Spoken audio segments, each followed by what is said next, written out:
Hello guys, welcome to the channel. It's been 2 days since the results are out. Thankfully I've passed.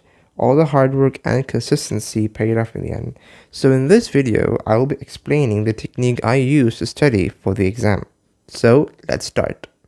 Before starting, I would like to make one thing clear. To study any subject, let it be anatomy, physiology, or biochemistry, it is important to establish connection between subjects of the topic you're reading.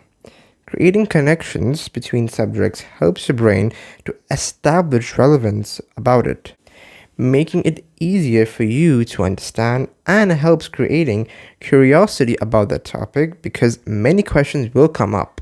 That curiosity retains that information for a long period of time. Okay, now let's start. The technique that I used is about making short mental notes. Small, specific facts in minimum amount of words. To the point, no story, no fluff, just facts. To get started with making mental notes, I would preferably advise you to have a read over the topic or subtopic that you want to make notes, because by reading, you would have an overall gist of the topic. This would expedite the process of making the notes. But if you're in a shortage of time, no problem. You can do it without reading. It would be equally as good. The mental note strategy is composed of 2 simple steps. But if you feel that the text is quite vast, you can create sub-steps within those that matches your convenience. Step 1. Understanding the heading. In creating mental notes, it's important to understand the heading of the topic you want to make the notes in. I will explain this using an example of the topic axillary nerve. So it will become easier to understand and how to practically apply it. The heading axillary nerve or circumflex nerve, on reading this, 2 things come into my mind.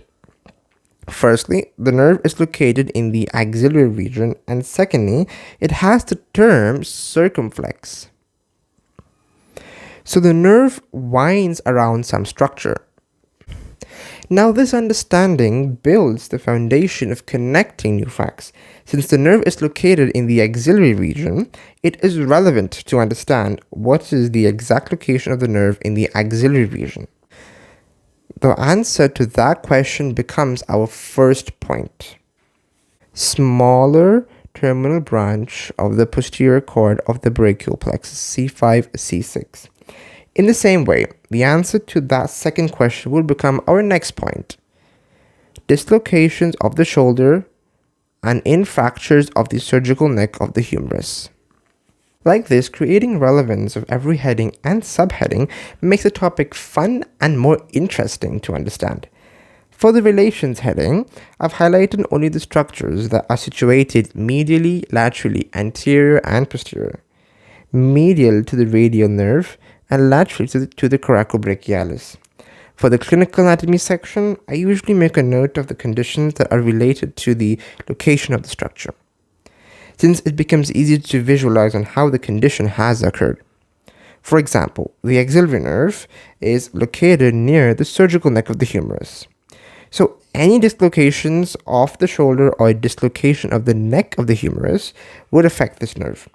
Over here, I've highlighted the points, but if you wish, you can underline it as well. Coming on to step 2. Step 2 is a lot simpler compared to step 1. In step 2, you review the information. Basically, you read all the information in one go. This technique helped me in grasping the overall concept of the entire topic, not missing out on important facts and unique points such as this. Fracture of the surgical neck of the humerus is related to the damage to the axillary nerve.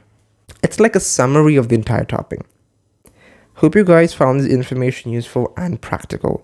And before leaving, don't forget to like and subscribe and hit the bell icon for future notifications.